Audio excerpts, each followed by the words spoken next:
And joining us now, Maria Espinosa from the Remembrance Project. It's been a while. Maria, thank you for joining us again. Thanks so much for having me on, Kevin. I appreciate your time. You know, for people that aren't familiar with what the Remembrance Project is, it's very close home to you and so many other Americans that don't get the attention that this project deserves. Yes, I believe so, and it wasn't until Donald Trump entered the race for the presidency that we were even recognized, and we've been around, for 9 years.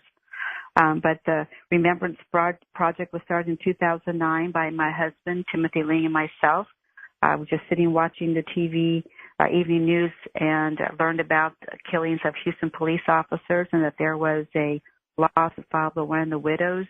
And that's where we learned about sanctuary city policies, and doing a little more research, learned that there was an epidemic of Americans being killed by people who shouldn't be here in the first place. And that was taking place not just in Houston or Texas, but all over the United States. So we want to be a voice for the victims killed by illegal aliens. When we take a look at the media, it's so one-sided in this case. How do you maintain your faith, and how do you keep going? Well, I think it's pretty simple, but, this has been a progression in where the more that we've learned along the way, the more committed we became. And now it's to the point where you simply just, once you pull back that curtain, you can't walk away from it. And, we're talking about American lives. And my father came here the right way from Mexico, and so many other now Americans and legal residents did the same thing. And, we're seeing our country being stolen right from under our noses, and is happening. Look at the caravan that we're talking about. This is a blatant, in my opinion, a mob caravan with the intention to invade our country. And yet the media doesn't talk about the crimes committed by the illegals. They don't talk about the cost. If they had their way, everybody would come here and it'd be a kumbaya. That's hardly the truth.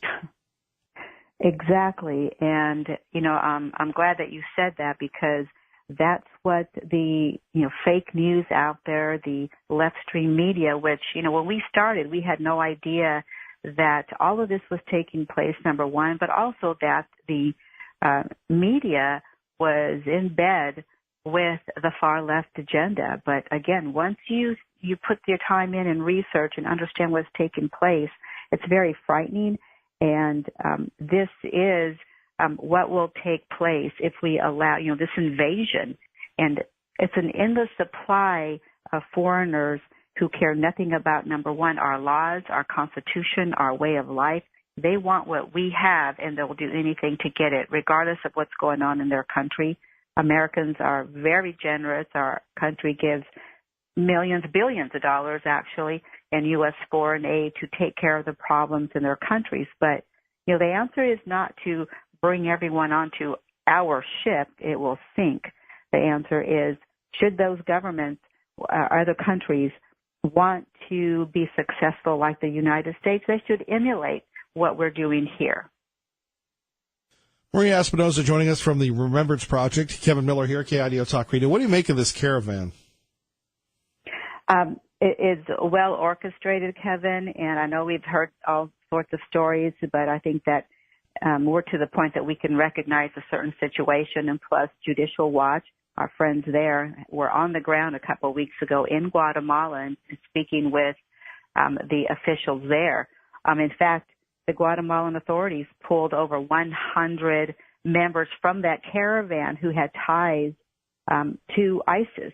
So this is the mix of what's going on. And a young lady also, a wife of one of the Judicial Watch directors, told her husband, looking at what I'm seeing in the photos that they were sending back and video footage, they were gang members according to their colors, what they were wearing, and the tattoos, and it's a very dangerous situation for us.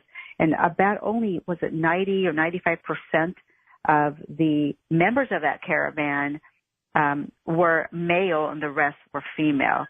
So, this is intended, well orchestrated, and we've heard, of course, Soros funded, but also very sadly, but no surprise, that some of these organizations are American organizations funded by our tax dollars, Kevin. And this is one thing that we've been working on for a couple of years, of trying to stop taxpayer dollars, American taxpayer dollars, to those organizations that have anti-American, anti-U.S. Constitution views and are pushing that to destroy our country. And I say destroy, I know it's a strong word, but at this point, when our legislators on every level of government are not listening to the people and understanding, and they're okay with the fact that Americans are being killed every day all across the United States by people who shouldn't be here, simply because our laws are not enforced. That is very wrong, and that should, shake everyone to the core. Well, Maria, this is something that isn't being covered by the media. These are folks in Mexico citizens, talking about the caravan. I'm going to play a few clips, and we'll just get you to react to them. You see people throwing rocks at the cops, causing chaos. Watching the people down in Mexico, they're now understanding the frustrations that we've had. We should take care of our Mexican people before we take care of anybody else. People are out on the streets demanding, begging our government to send these people back to their countries. And this is in Mexico. Yes, and I did hear some of that footage, and I still understand a little Spanish. They were saying, afuera, they were saying that they wanted those in the caravan out of their country. They were surrounding the buses and not allowing the members in that caravan to exit the buses. So yes, they are feeling our frustration. And, again, this shows you that, yes, we're not saying that all Mexicans are bad. That's not the point. I think the left media tries to project that. But, rightfully so, these feelings and what they're saying, they're demanding that their government remove these individuals. However, just a few days ago, the state police and federal authorities escorted 22 buses loaded with these caravan members all the way up to northern part of Mexico, closer to Tijuana, our U.S.-Mexico border. So, I don't think that the Mexican government is going to listen to the people, but more power to them, and that's something that we should also do, is demand that our borders are secured and that these police and federal, I know government is doing all that they can, but we need to have the left-stream media tell the truth and stop promoting all the propaganda of open borders. Maria, we appreciate it. If people want more information about the Remembrance Project, what can they do? They can go to our website, Kevin. It's theremembranceproject.org. Our Facebook page is Remembrance Project and Stolen Lives Quilt, which is the memorial panels that we create for the victims, and also on Twitter at Stolen Lives QLT. But also please call the White House at 202-456-1111 and ask President Donald Trump to continue securing our border and to demand that Congress fully fund the wall. This is a great example as to why we need to build that wall. Maria, thank you. You have a happy Thanksgiving. Thank you so much, Kevin, and God bless you, and happy Thanksgiving to you and your listeners. Okay, bye-bye. Bye-bye now. Doug in Mountain Home with Kevin Miller on KIDO Talk Radio. Good morning, Doug. Good morning. Hey, did you just hear your last Fox News clip where they counted down opening up their first marijuana store in Massachusetts? I mean, these people are so stupid, and the politicians just eat it up, Kevin. You know what I mean? These politicians know, give them what they want, and we'll get their vote. And that's what you're seeing, what we've seen. I mean, look at the map of the United States. It's red except for all the way around the edges. And that's where all this crap is happening. And I don't know how you fix it. I think God's trying to fix a lot of it there in California by purging it and burning it. I mean, them people are so stupid, they're doing it to themselves. I don't know how you fix it. I really don't. you try voting and they can't win an election fair and square, the only way they can get a vote is an illegal alien vote. They sure as crap can't get a freaking American vote, period. We've seen it happening, you know. How do you say you fix it, Kevin? Well, you fix it every day by getting the right candidates out there and supporting the president. Yeah, and then some of them don't make it. Look what happened in Arizona. I can't believe Arizona voted that blonde bimbo in. I just can't believe it. You know, but it happens. So, and the only other way, just like this immigration, the caravans coming in, how do you fix that when you don't have, now you're not going to have, 38 seats in the Congress, more Democrat, because the stupid Republicans lost it because they don't care. It's just a job to them. They don't care. Well, I think something has to be done about the media. Huh? Something has to be done about the media, Doug. They're the ones fueling all of this. I agree, but, what do you do? The only one that's speaking the truth are you guys, Fox. And, Trump's trying to expose it. He exposes it, and it just freaking escalates somewhere else. You know, they just keep blaming. I don't know how you fix this. I really don't. I get madder and madder and madder, and I hear you getting, I know it can just really work on you because I hear you getting more upset and more upset, like talking about Ontario. Yep. And I don't know how we're going to fix it because it's just like trying to vote it in, and then you have the court of idiots there in San Francisco. When Trump does do something, then they come back. Now it's got to go to the Supreme Court. And hopefully with these new Supreme Court justices, they go, you know what? No. We got the right to protect our borders. Wake up, people. Good grief, wake up.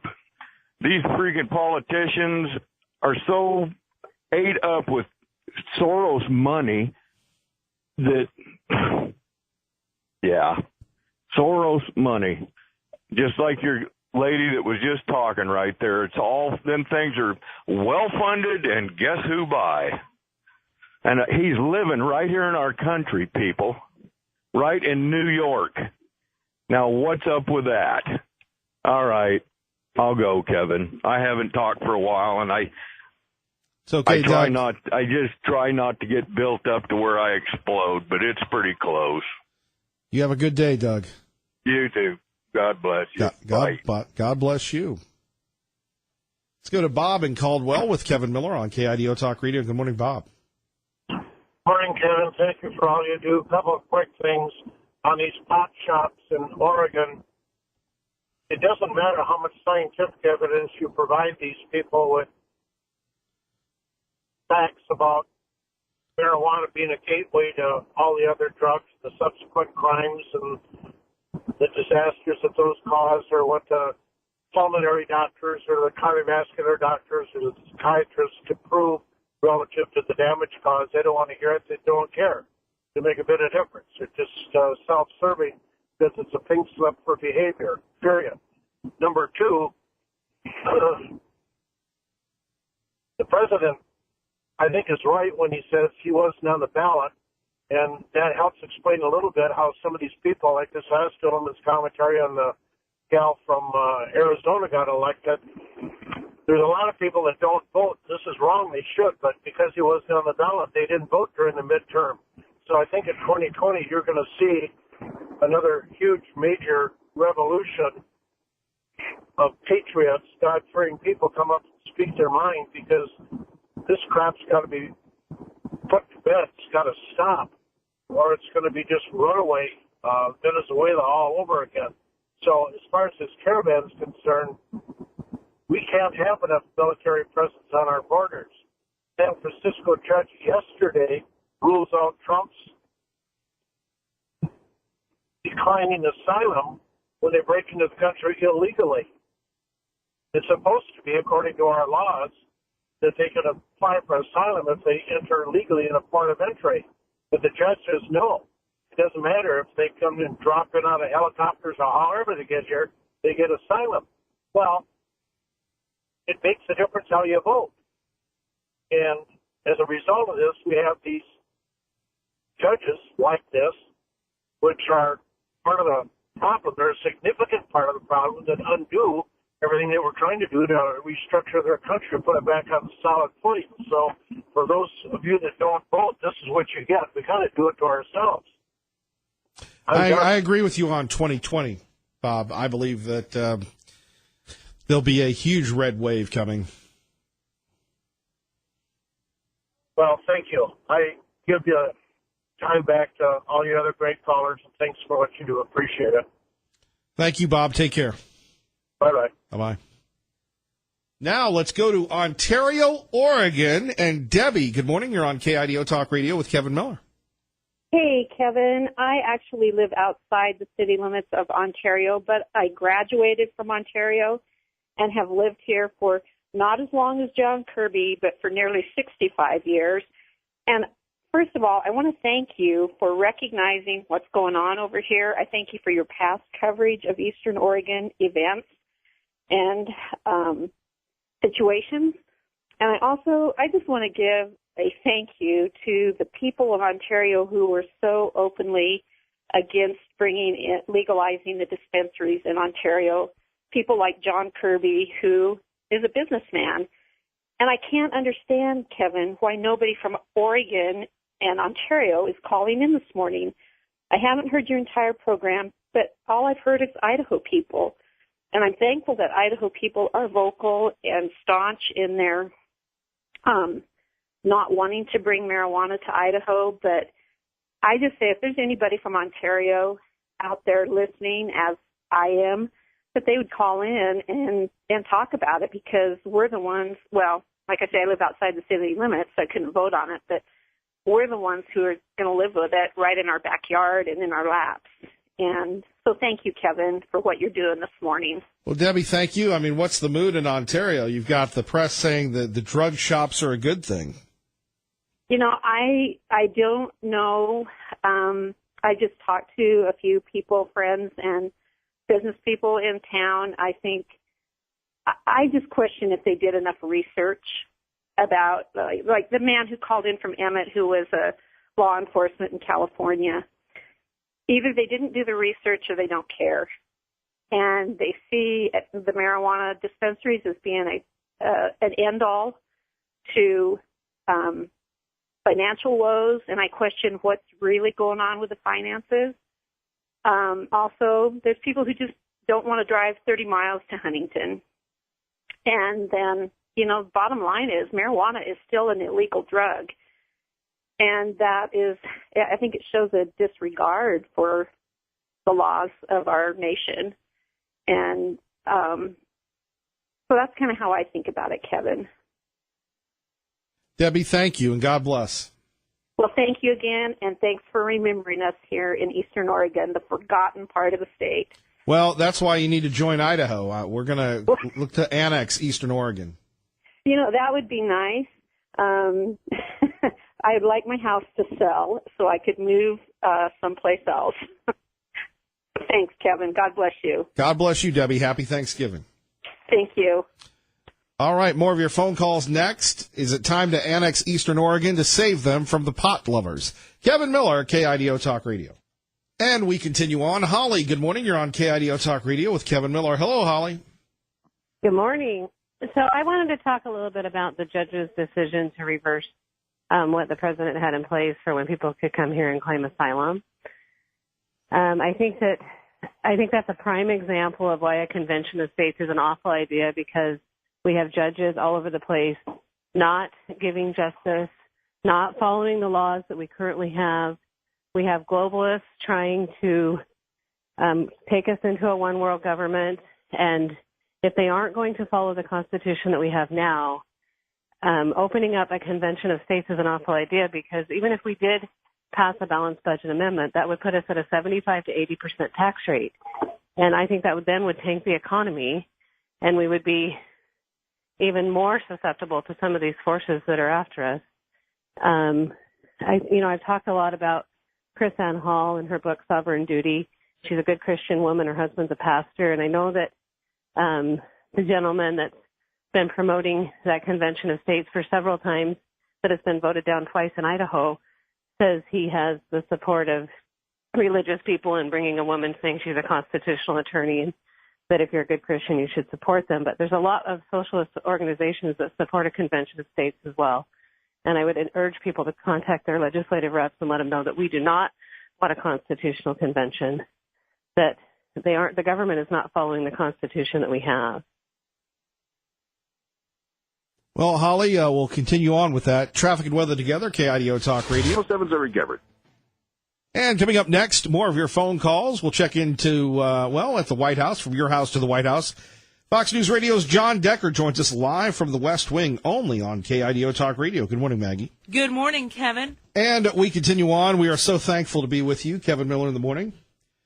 KIDO Talk Radio, the story that we first brought you a few weeks ago. Now the paper catching up from the Los Angeles Times, the great microchip heist. It was the great microchip heist, a stunning Chinese-backed effort that pilfered as much as $8.75 billion in patented American technology.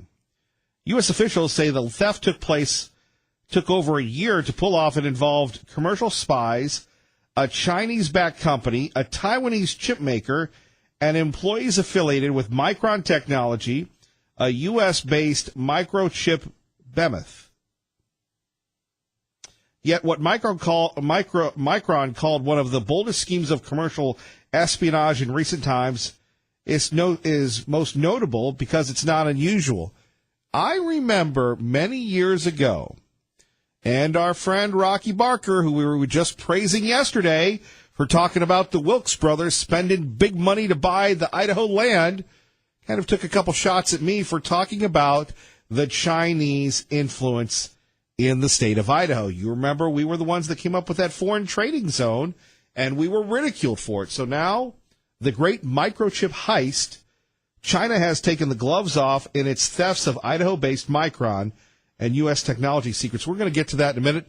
First, to John Decker, who revealed yesterday he's going to be working during the holidays, as he always does. John, good morning. Hey, good morning. How are you doing, Kevin? How are things with you? As we say in this business, John, still employed, so all is well. And you, trudging through the holidays, will the president be with you on Thanksgiving and the day after? No, the president is leaving today. He's leaving today for his home in Palm Beach, Florida, Mar-a-Lago, and so he leaves this afternoon. That's after he pardons those two turkeys, which will arrive here at the White House in a few hours. Peas and carrots, those are their names. They will each receive presidential pardons. And Kevin, yesterday the White House Christmas tree arrived here at the White House. And so President and Mrs. Trump were on hand for that as a horse-drawn carriage brought the White House Christmas tree to the White House. Well, what was that like, considering, and for folks that haven't been to Washington, D.C. lately, I mean, you got to manage a lot of things to get that big tree up to the White House, right? I would imagine so. It came from North Carolina, so I don't know the ins and outs in terms of how it actually got here, but I would imagine on a flatbed, and it made its way here, and it looks like it's in perfect condition. So I'm sure efforts are now underway to decorate that tree in the White House residence, and soon, hopefully, I'll get a chance to see that tree during the White House Christmas party that will take place in a few weeks. Well, I heard from, Bill O'Reilly on Twitter was wondering whether or not that's going to happen, the annual White House Christmas party. And there are several, but, that is quite an honor to be invited to it. And, based on the president's relationship with the White House press corps, your thoughts? My thoughts are that my indication is that it will indeed happen. I think that, like last year, not everybody who has a White House hard pass will necessarily be invited, like last year. And I think last year, if I'm not mistaken, CNN boycotted the invitation to the White House Christmas party, which is unfortunate for them. But I think that the invitations, from what I understand from the White House press office, will likely go out after the Thanksgiving holiday. Well, again, it's a marvelous time in that historic structure, and I can remember the highlight of my journey was being there in '08, sitting next to Helen Thomas and trying not to act too goofy, and she just had such a great time. What a jewel she was. Well, she's obviously passed on, but and as you know, there used to be a seat reserved from her in the White House press briefing room. No longer the case. Now, of course, the front row center seat held by AP. So that is something that has changed, of course, over the course of the past few years. Look, the president, I think, does enjoy the press corps. I think that he's relied on the press corps over the course of his career, not only as a business person, but also as president. But, you got to take the good with the bad sometimes. And so that's, I think, what the president's trying to get used to now that he's president. What did you make of the interview with Chris Wallace? I thought it was a great interview. I mean, he always conducts, Chris Wallace always conducts such great interviews. He's a very good interviewer, very impressive. And I thought they covered just so many different topics. So that Chris Wallace, holding the president's feet to the fire as it relates to a number of issues. And I thought that Chris got a lot out of that interview, whether it was related to the Mueller probe or Jim Acosta or some other topics that they discussed during the course of that. I think it must have been almost 45-minute long interview. Indeed. And finally, your crew, your ilk, the White House Correspondents' crew, getting ready for the dinner, getting some press as well, most notably from Michelle Wolf. They've done a complete 180. No longer will, at least for 1 year, there will not be a comedian who will serve as the entertainment for the dinner. Instead, next year, the last Saturday in April, when the dinner takes place, it will be an historian who will address those gathered for the White House Correspondents Association dinner. The president of the WHCA, in the aftermath of what happened with Michelle Wolf, promised a boring dinner, and I think that he's following through with his promise. I think it's going to be a rather boring dinner. I mean, if that's, what people want, then that's what they're going to get. John Decker, we appreciate your work. Have people gone home, or is it still a packed house at the White House? It is still packed. I think that it changes once the president leaves, and he leaves this afternoon. So after the pardoning of the turkeys, the president will then take off with Mrs. Trump and their son Barron down to the warmer climate of sunny Palm Beach, Florida. Lucky them. John Decker, we're lucky to have you. You take care of yourself, sir. Hopefully we'll talk to you tomorrow. I look forward to it. Thanks a lot, Kevin. Have a great day. You too. Bye-bye. Tom in Nampa joins us now on KIDO Talk Radio. Good morning, Tom. Good morning, Kevin. Got a question for you. Have you noticed, maybe it's just me, that Hillary and Maxine were all get in their face, scare them, basically, terrorize, right up to the point that knucklehead back east started mailing the so-called bombs. I mean, these are Wile E. Coyote type inventions. They couldn't go boom ever. And after that, the calls for civility started. Same thing with that mob of night riders that went after Tucker Carlson's house. After it, came down to people weren't supporting them, they came out with this, we weren't so bad. It wasn't that, scary, yada, yada, yada. I'm just wondering, is there like a correlation between this not working or you two can get hurt and the level of violence that Antifada and the other clowns are willing to use? What's your opinion?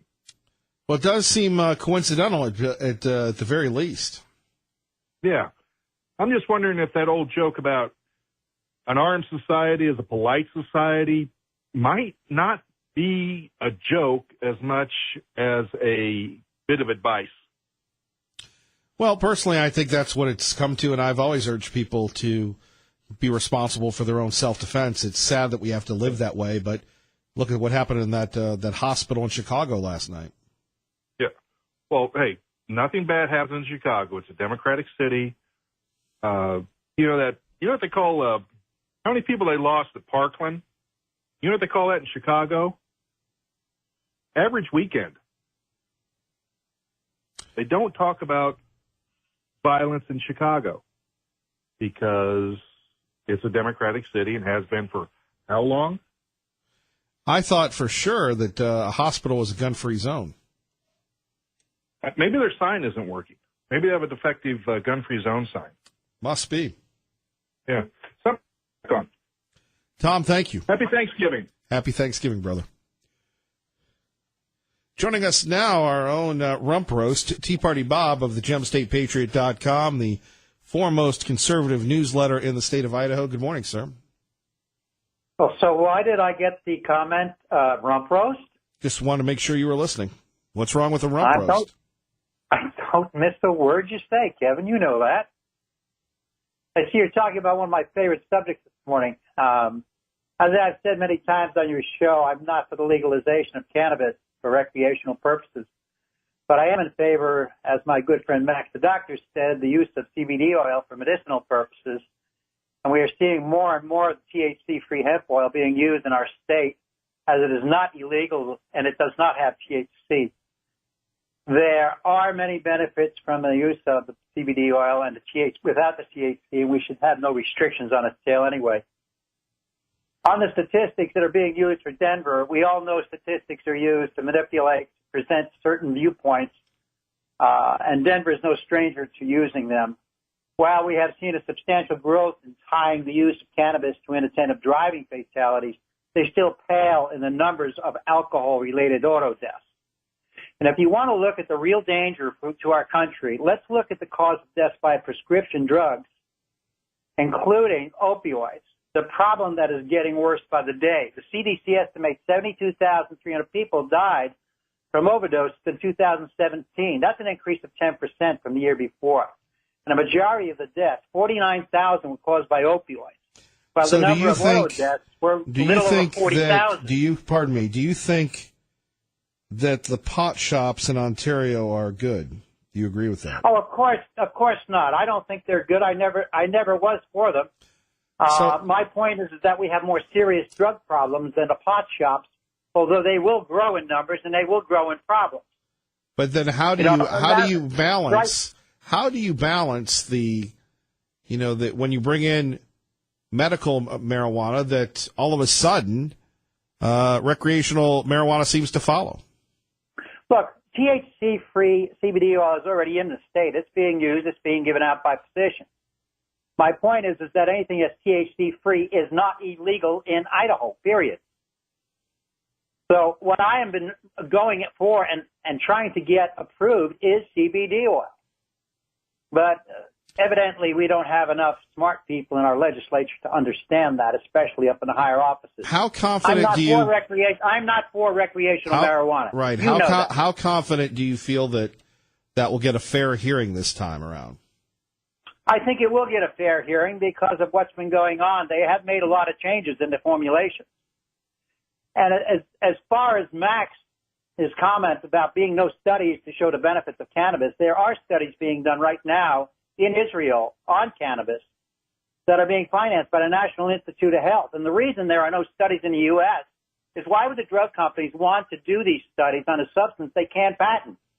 It's even very difficult just to get a license to do these studies. There are going to be, in the future, we are going to see some definite benefits from the use of the THC. But again, that's down the road. I do fear the fact that we had the changing demographics here in our state, and I fear that they're going to change to the point where we are going to, at some point, have to fight to keep marijuana out of here. But that's your battle. I'll try to help you, but that's your battle. Our great friend, Tea Party Bob, GemStatePatriot.com. Thank you, my friend. Have a good day. Thank you. Proving that we're not all in agreement, but certainly welcome people's opinions. By the way, and thank you, Barb, from Sunny Slope for reminding me, The 8 a.m. word today is stuffing. Win Kevin Miller's cash, stuffing. Listen at 6 a.m. and 8 a.m. and today at 3 p.m. for the Kevin Miller Cash code word. Today's code word is stuffing in the 8 a.m. hour. Kevin Miller, KIDO Talk Radio. Thanks to Doug in Mountain Home for reminding us this is how we let off the hour. In Massachusetts, another state has fallen where they've legalized marijuana more than 2 years after it got the okay from voters. The sale of recreational marijuana begins in the state of Massachusetts. Northampton Mayor David Narkowitz was first in line at the city's pot shop. He says it's an important symbolic gesture. And before we get to this, to our friends in Ontario, you are not forgotten. The people in Portland don't care about you. The people, out west don't care about you, but we in Idaho care. And the fact that your state has been taken over by pot shops is simply unacceptable. And we are urging the president and the new attorney general to shut these states down. So now we're bringing it out of the shadows. We're making it legal, regulated, safe, and available for adults to be able to purchase and consume responsibly. Yes. Legal, out of the shadows. What is this guy smoking? Well, we know what he's smoking, right? Come on. I'm proud that Northampton is playing a role in this historic day, ending some 80 years of prohibition here in the Commonwealth of Massachusetts and moving into a new modern era where we have safe, tested, well-regulated adult use. Yeah. I like this. Coming out of the shadows. It's a day of history. History is the United States winning World War II. History is putting a man on the moon. Legalizing marijuana is law-breaking. Where is the president? Where's the new attorney general? By the way, a lot of dope smokers were happy.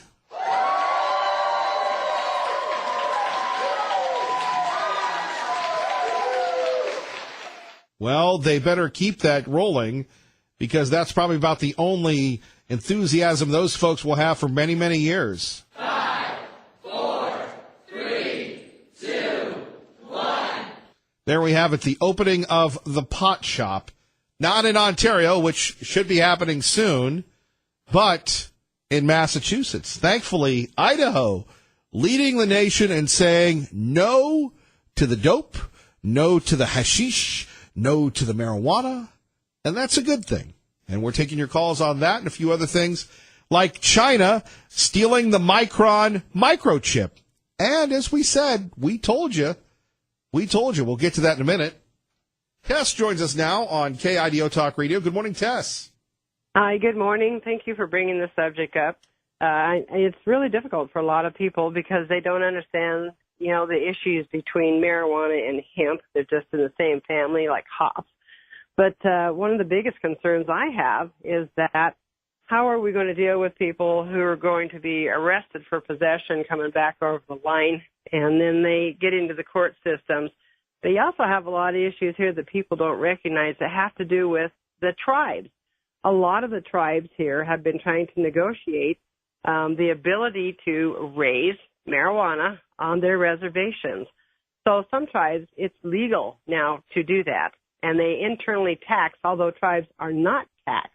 And each state that is now selling marijuana is taxed differently. So if Ontario only wants to tax at 3%, then maybe they ought to look at what Washington State is doing, which is 37%. Washington State is taxing marijuana 37%?